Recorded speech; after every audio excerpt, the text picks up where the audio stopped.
Please hit the thumbs up button to support my channel. Story 1. I am 45 male, my wife is 43. We got married in August 2005. About a year later, I had to go out of the country on business. One day, on the phone, wife told me she had invited a friend X for dinner to our apartment. I didn't think much of it. I knew the guy, and he appeared to be a decent sort of fellow. But for many years, I carried a hunch something happened that night.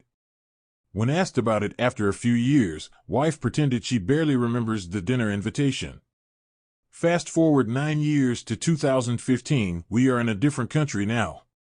My wife was having an EA with another person. Why that hurt me very much. Wife did I see at that time for a few months. I have been living in pain all these 6 years. To address it, I began IC and MC now. It came out that X was actually her ex-boyfriend. My thought immediately went to that night 15 years ago. A few hours ago, she confessed that it was a ONS. The confession came after I promised her that there is no threat to our marriage no matter what truths come out. I intend to keep that promise, and besides I have 2 small children. She has been 100% faithful the last 6 years, gave me full access to her email social media accounts. So, R is the only option forward. Right now, I don't even know how to describe my feelings. It is far more intense than what the EA caused 6 years ago. I don't know if it is grief, trauma, shock, or whatever. What do I do now in the next few days, few weeks, few months?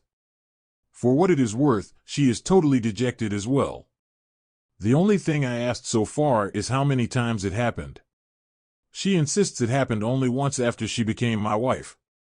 We have been living in a different country the last 11 years, so nothing happened between them during this time.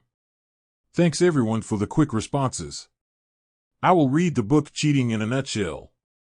Some more info. We are originally from India, living in Canada since 2010. Mr. X and Mr. Y are both in India, so unlikely anything physical would have happened after 2010. I agree she is dejected not because of the betrayal itself, but because I now know. I guess the marriage is changed forever. I am changed forever. Wow, so many responses with different perspectives. Thank you everyone. Lots of questions for me arising from the fact that my original post is short on detail. Yes, the EA is fully understood. I have been given every single detail I asked for. I am suspicious too if the ONS was really a one-time thing or happened more than once. Hopefully I will learn in the days to come. Everyone has said that guaranteeing R was a mistake. Maybe it was, but behind this mistake is the changes that my wife has made. She has transformed herself into not just a loyal wife, but a loving and devoted soulmate. I have felt her love in the last 6 years in a way I had never felt in the 10 years prior. I don't want to see divorce as a way of punishment for her infidelity, but more from the perspective of what's best for my happiness. From a point of zero trust in 2015, wayward wife has worked to becoming trustworthy. But her means living with the pain the ONS will bring again and again. I am seeing a counselor later this week. I don't know if we will get to the point of R versus D. At this point, I am just trying to get a handle on myself. Less than 48 hours since day. I couldn't get a minute of sleep the first night. But surprisingly woke up fresh. My appetite was low throughout the day, but interestingly, I felt thirsty a lot and drank 3 times the water that I would in a typical day. The only conversations I engaged with wayward wife are give me more details. I don't believe it was a one-time thing. Surely it happened more than once. She has maintained that it was only once as she felt guilty after the act. I don't believe her completely. Am preparing for more bitter truths to emerge. Slept well last night. I thought of the D versus R choice today. Both look like lose-lose options. It's not like what's the better choice, but which one is less bad. Comment: you were given all the details? From whom? Did you verify them, and, if so, how? Original poster: I am assuming you are talking of the EA that was discovered 6 years ago. Even though I discovered email conversations only, she told me about phone conversations on WhatsApp. Told me of 2 different numbers that he would call from. I remember WhatsApp voice calls were a new feature for that time and it matches the timeline. She had done everything for R, but I did not. It was to do my bit that I started ICMC, and then this ONS revelation stuck out of the blue. Apparently, the counselors she met at that time knew of the ONS, but did not encourage her to come clean. If she did, I don't know where would I be today. Someone has asked why this relationship with X came out when I was trying to deal with the EA with Y. During MC, I asked Wayward Wife, were there any other relationships that you have not been honest to me about? She said she was involved with X for 4 to 5 months. They had gone to college together, but this relationship was many years later. There was a formal breakup and they have remained friends afterwards. I asked about any emotional physical connection with him after we got married. She denied it in front of the counselor. The next day, when it was just the two of us, I recalled the dinner invitation and gently pressed on her, and she broke down with the truth. I am sorry I betrayed you. No excuses offered, not even that pathetic moment of weakness. Have they remained in contact after this event? You see, there is my problem. She said they stopped talking for a while, but I know they resumed contact. I am using this point to get her to talk. She hasn't added anything to her story yet. We still have emails in her account going back to a couple of years after the night. The content of those emails, though, is innocuous, casual, friendly chat. Our first child was conceived about a year after this. I am going ahead with a paternity test. Her reaction is quite cool so far to this. I am thinking of asking her if she would be open to do a polygraph test. The ONS was a sin of opportunity. I wasn't with my wife. And his wife wasn't with him. I have considered telling OBS. But Wayward Wife and AP have many common friends. So, word will get out. If art is the way forward, it is a bad idea. But if I end up breaking my marriage, I might tell. Comment, can we be clear on one thing? It's already been said, but needs emphasizing. If you do anything as stupid as changing the locks and denying her entry, you most likely are getting the cops to deal with her. Only it won't be the deal you think. The police do not even need a court order to enter a home where someone is legally a resident and asks them to enter, even if another legal residence is all huffing and puffing behind a locked door. In fact, they can remove said huffing and puffing resident for a number of reasons, ranging from hindering officers from doing their legal work to domestic abuse. You need to go even further back than 1996, maybe 1969, for this not to apply. As a cop in the late 80s and 90s, I arrested a fair number of husbands that thought they could change the locks. Only locks they saw were the ones at the county jail for a cooling-off period. If you want her out of the house, you can ask her, and if she refuses, you can move out yourself. But you can't force someone to leave their legal residence. You promise to reconcile no matter what will come back and bite you no matter what. I am not suggesting you divorce. I get it from your posts that you want to reconcile. But if you reconcile with a feeling that you have no option and you are forced to remain in the marriage, then there really isn't any way you can ever let go of the resentment. You can't reconcile. Marriage is always a union of free choice. Same with her. If she thinks that no matter what you won't leave, then she has no incentive to do the really hard work of reconciliation. She can't be true to the marriage if she's still carrying secrets from her past. I am not suggesting you try to reconcile with the threat of divorce, or even that you file for divorce. But it's important for you both to realize that the recent events and confessions are a great danger for your relationship. If you both understand the gravity of the situation, you both can really focus on reconciling. It's sort of like if you cut your finger on the edge of a sheet of paper. It hurts and it bleeds, but you won't bleed to death if you ignore the pain and blood for a minute or two before disinfecting and bandaging. If, however, you cut your pulse on a shred of glass, you would focus on stanching the blood because you know if you didn't, it could kill you. It's that intensity that reconciliation requires. You and your wayward wife need to be very clear on that. If you both don't commit 100% to her, it won't work, and the options are really clear: reconcile or divorce. Therefore, any commitment to her is linked to the mutual commitment and participation of both. That commitment requires a plethora of things, but key amongst them is two, the truth and your willingness and acceptance to hear the truth. What this means is that if your wife has had 2 to 3 other lovers, or if she met OM 4 times, or whatever, she needs to tell you and you need to listen without freaking out and filing for D or whatever. Basically, you need to appreciate that you are getting the truth. What that means is that sometime soon, like within the next 30 days at a maximum, you need to have a feeling that you know everything of value regarding the affair. Everything that is required for you to evaluate if you can or not. You can get that info with the intent of reconciling, but it's only when you have digested the info and the consequences that you can decide to try or not. Decide to try is the best you can offer, and generally it suffices. Finally, I can promise you this, discovering they met twice for SX back then now will create pain. But that pain will be less than discovering a year from now that she looked up his Facebook page last November. By being truthful, she shows you she can trust you. By keeping secrets, she shows the opposite. Very helpful comments. Original poster, this morning, she came to me sobbing. Will you give me a chance? I will do anything to prove that I am worthy of you. I replied, okay, your chance starts now. Full story first. Wayward wife, I have already told you everything. There are no more secrets. Me, will you do a polygraph? Wayward wife, yes, anything. Me, only after the polygraph and our son's paternity test will we talk about the way forward. Thanks for the info on Polly. She is not denying that there was contact, but claiming that the contact was only like friends. The emails we have are during 2008 to 12. They are infrequent and the conversation is casual. Still, if there was genuine guilt after the ONS, even that shouldn't have happened.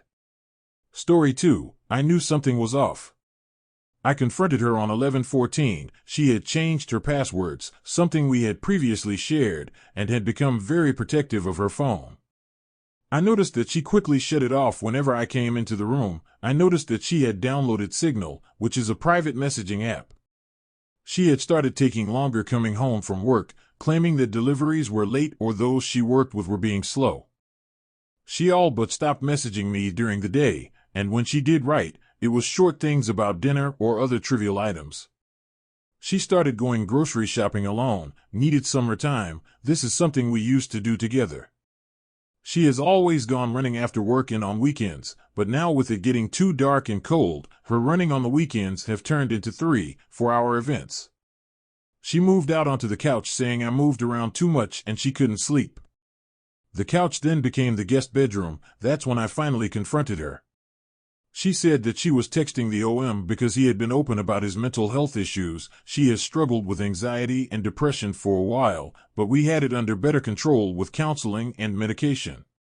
She even initially told me she was going to talk to him, and because I knew him, he goes to our church and is our insurance guy, I foolishly thought that would be okay. On 11/14, I asked her if she still loved me, and she said yes, but she hasn't been happy for quite a while and it's been a difficult year and she wasn't sure if she wanted to work on the marriage or not. I told her that I noticed that she hid her phone anytime I came into the room. That's when she told me who the OM was. She said that they texted and met sometimes for lunch, but he was just a friend. She said it over and over as I asked questions about him. I got angry and incredibly sad at the same time and told her that it ceased being just friends when she felt like she had to hide it from me. I asked if she talked about me to him. She said she did. I told her that her affair hurt almost as bad as if she had slept with him. Over the next few days, I just could shake the feeling that there was more going on than she told me. It's difficult because she says she doesn't want to work on the marriage. I looked at phone records and they call each other first thing in the morning and during most lunches, then again as soon as she gets off work. The phone calls started on 10/10, so at least a month. She doesn't text him because they use Signal, and I don't have access to her phone, plus it deletes the messages as soon as you send them anyway. I talked to her again on Saturday and she said that they only talk and hug. I don't believe her. Maybe it's because of the lies and the broken trust, but I just feel like more is going on than she is telling me. She's currently in the process of finding a new place to live. She was going to wait until January, but I told her last night that I wouldn't be her plan B and that if she was waiting to move out to spare my feelings to not worry about that. She put a deposit on a place today during her lunch hour. In Virginia, we have to be separated for 6 months before we can divorce. As soon as she moves, and that will start the separation time. I've left messages with a couple of attorneys this week, but because of the holiday, they are slow getting back to me. I think I want to split amicably if possible, but I also want to know how far she has taken it. I feel this need to know if it was just an EA or if it was a PA. Does it really matter though? Do I push it where she doesn't want to work on our marriage, or just let her go and move on with my life? We've been married for 18 years and luckily have no children. I just feel so lost right now, lightheaded and in a fog. I appreciate any advice. Thank you for the responses. We go to a Christian church. I have an appointment with the pastor on Sunday. I have not told anyone. I'm a very introverted person and it is difficult for me to open up to people. I haven't been in Virginia very long, so I don't have any friends here, but I will definitely be reaching out to my family. The guy is married, but they are currently separated, so I don't know how much she'll care. I've read a few of the posts here about it being important, and I'm trying to find her email address or phone number to let her know anyway. I am trying to get in touch with attorneys, and we'll see about some meds for the anxiety depression as well as an STD check. Yesterday being Thanksgiving was especially difficult, and I really appreciate all of the helpful comments, especially for the language to use that is a huge help. I have been thinking about what everyone is saying. Even though she is having that inappropriate relationship with the OM, I still want to part ways amicably, an uncontested, no-fault divorce through mediation, which means we have to be separated for 6 months. Yes, I could file for divorce based on adultery in VA, but then I also have to definitively prove adultery. Hiring a PI and going through the court system is not appealing only to have a judge decide who gets what. From what I understand, adultery doesn't carry a lot of weight with the judges in this county, but even with a no-fault divorce, I can keep the adultery in my back pocket as leverage if I absolutely need to. I'm not looking to reconcile. I honestly don't know if I could, but I also don't want to drag her through the mud. I like what was said about telling only who I need to tell. For me, that would be my pastor, because I feel like I'll need the support or help finding new church because of them both being there, my family, friends, and the OMS. I could probably work on getting him fired, but again, I don't want this to become a heated divorce where we just try to screw each other over through lawyers. I'm trying to just stop talking to her and detach, ignore their relationship and focus on the divorce. It's just hard. Someone asked about my age and a bunch of other questions. I'm 41 and she is 39. We got married fairly young in college. Up until October, we would go hiking and birdwatching together almost every Saturday, or go out kayaking. We love the outdoors. We took a trip to Niagara Falls and a train ride through the Great Smoky Mountains in PR in September, 2 separate vacations. This really felt out of the blue for me. I have no idea how long she has actually been unhappy, according to her, a very long time. But as was mentioned, that could be the fog she is in rewriting our marriage history. In all honesty, I think I have moved past my need to know. Thank you again for helping me see that doesn't matter, and focus on myself. Story 3. Learned 2 months ago my wife of 45 years had a series of love affairs and one-night stands 40 years ago. I was a brand new officer in the Army, and she was finishing her college degree in the city where I was stationed. I never suspected anything and was not aware of her apparent discontent with me and our marriage. She went to a priest a few years afterwards who apparently advised her to bury it and move forward in secrecy with a pure life.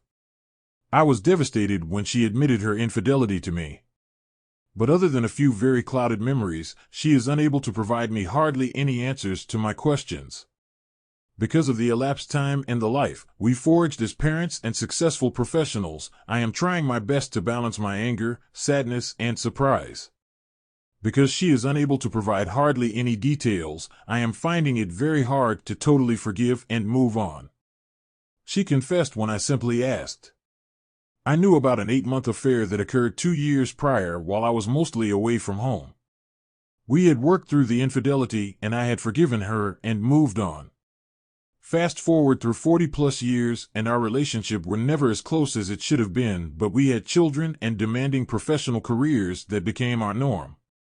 Childhood abuse is certainly a factor in her behaviors at the time, but keeping it a secret all these years is something else.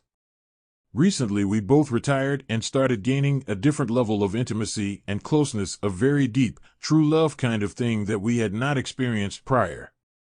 One morning, while lying in bed, I told her I had questions about her affair when we were youngsters that I had never asked. She was empathetic and willing to talk candidly. We talked for an hour or so. Very healthy conversation.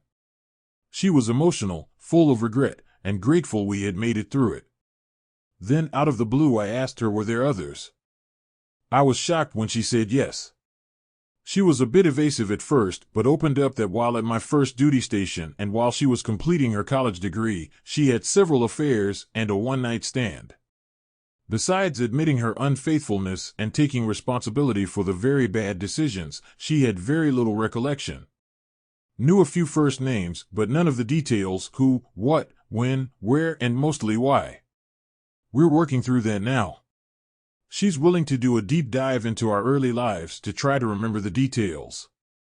So, I have reconstructed a 6-year chronology that overlays where I was each year in the Army, where she was in school, major events in our lives, world events, hit songs, hit movies, etc., to help jog her memory.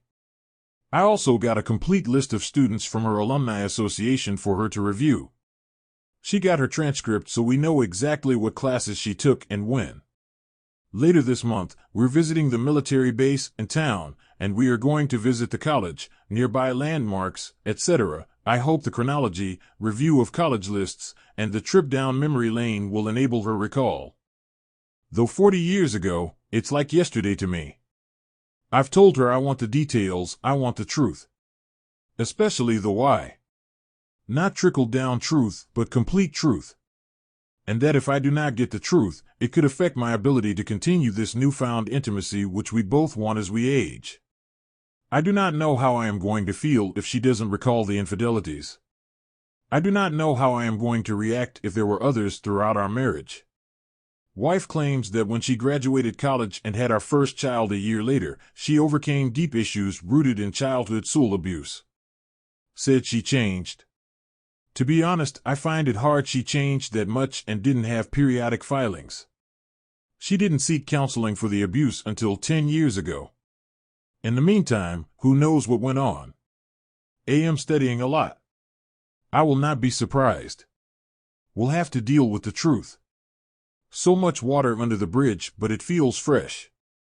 I am going to walk her through the chronology and other info next week and give her reasonable time to remember. Afterwards, depending on how it goes, I have to figure out how to move forward. I hope there hasn't been any more since then, but I suspect there have been periodic filings. I'm a bit scared of finding out. I check her phone account, and bank records occasionally. I need to see if she's downloaded any social media. She's not sophisticated with her iPhone, so I just some time to go through it. Hate doing it, I don't like being a sneak. Polygraph. Though a sure way of determining the truth, if I am wrong in my suspicions, I don't know how we would regain our trust. I will consider it though, especially if I get some level of evidence of continued infidelity. The chronological walkthrough is my attempt to get her to remember sufficient details about the past for me to, at least, understand what it is I'm being asked to forgive. For now, it's 2 affairs with guys named Bill and John and a one-night stand. Doesn't remember their last names, anything about them, or any details of their relationship. Nothing other than the SX wasn't good SX, and she always regretted it afterwards. Always complimentary towards me, she loved only me but can't explain why she cheated. These trysts while in college don't include the 6+ month affair with a guy named Ken while I was away from home going to basic training, officer school, and a myriad of other short courses. Before she was able to finish college. I think she knows a lot more than she's telling me. I don't expect minute details. But I do expect something other than I can't remember. I've buried it like I have childhood trauma. I suspect there were other trysts during her college years as well as afterwards, periodically throughout our marriage. I don't have evidence of such, but would be consistent with her behavior and needs as an adult who was probably still discontent with our marriage after having children. I also think she's trickled as much of the truth as she can face, which she thinks I need to know, or which she thinks I'll forgive. The irony is we have found a wonderful love and intimacy in retirement that we never had before. I hate to think it will be short-lived because of her revelation about the past. I am able to work through the past, no matter how bad, but to do so I expect the truth from her. I read all your messages and appreciate the comments and advice. Wife and I haven't broached the topic in a couple of weeks, but have been talking about it periodically for several months since she revealed the college trysts. She promised to think hard and try her best to recall the events. Said she thinks about it a lot and isn't ignoring me. She recognizes I need closure and that her decisions have caused my hurt as if it were yesterday. She knows about my chronology, though she hasn't asked to look at it. Same with the class rosters, she knows I have them but hasn't asked to look at them. Having said all this, she hasn't once brought up the topic and mentioned anything she has recalled. It's hard not to be pissed. I am hurt and find myself getting angry. I am giving her this coming week and, if no discussion from her, I intend to bring it up and walk through the chronology with her. We are going back to the city where she cheated mid-July for 2 weeks. I am going to ask her to walk around the campus with me, including a nearby park where she and her classmate group hung out. Also going to ask her to take me to the locations where she met her various lovers. Many of you have suggested that too much information can create too much pain, but I have to go there. I'd rather know than not. Thanks for all the feedback. Some of it is pretty harsh, but I appreciate the candor, especially from where it's coming. Going to be a tough couple of weeks as we do a deep dive into our past. I am afraid of what I might learn that I don't know about our marriage, but know I must. I am afraid she will clam up or not recall much. Given her history of child abuse, I know it's possible to bury events entirely. As for her infidelities and horrible decisions as a young 20-something, I have forgiven. So, I can forgive and I will forgive if she's truthful and sincerely wants to help me heal. I do not know how I am going to react if she isn't forthright. Short, frustrating update. So, I walked her through the calendar timeline I developed for the time frame of her infidelities 40 years ago. She was receptive and felt overwhelmed. This didn't surprise me since it's 4 to 5 years that go back to her college years. She told me she'd walk through the calendars, family photos, transcripts, class rosters, our letters to each other, etc., and plethora of questions I posed to help her remember. That was a couple of weeks ago, and she hasn't done the homework. This is partly attributable to 10 days with a flu-like illness. We're going back to our hometown the 1st of August to visit family. This is where the infidelities occurred and where I served my first Army duty. I intend to visit the college with her and to go to the places where we lived and where she hung out while in college.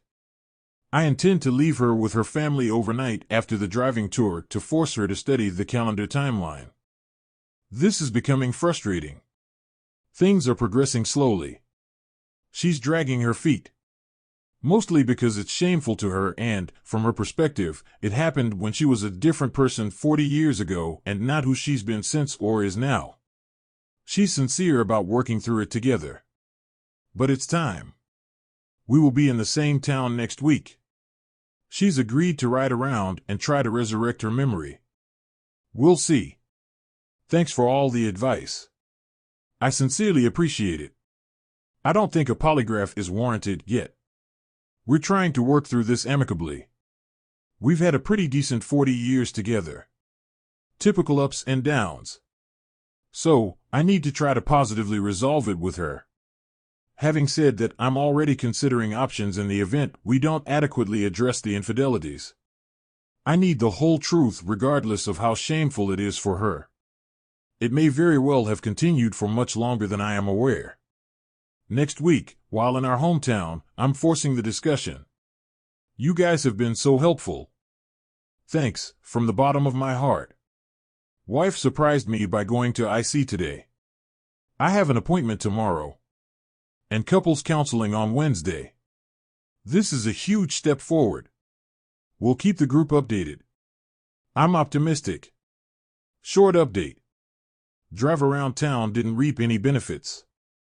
Still no memory. We will continue MC and IC when we get back home next week. Wife is sincerely ashamed of her behavior and becomes emotional when facing her history. Talking about the details or addressing my questions is overwhelming to her emotionally. I feel like she knows much more than she's shared but is incapable of discussing. Counseling may bring it out. At some point, I will probably focus my counseling on forgiveness and moving on without the whole truth. For 40 years, she's been a good woman, wife, and mother. I'm not ready to give up on knowing the whole truth yet, but I do think that's where this could be headed. No offense, but a lie detector is out of the question. I know the major facts and infidelities already. Besides me obsessing and making her feel even more ashamed than she already does, I know what's to be gained. I think a lie detector is a marriage breaker. I trust her so nothing to prove. I want the whole truth, but not at her expense. Having said that, I am hoping IC and MC will produce the whole truth. Thanks for the advice, means a lot to me that you care enough to comment. A bit scared isn't the same as I don't want to know. Thanks for the comments and advice. I am definitely conflicted, but am hoping counseling will get me to a happy ending.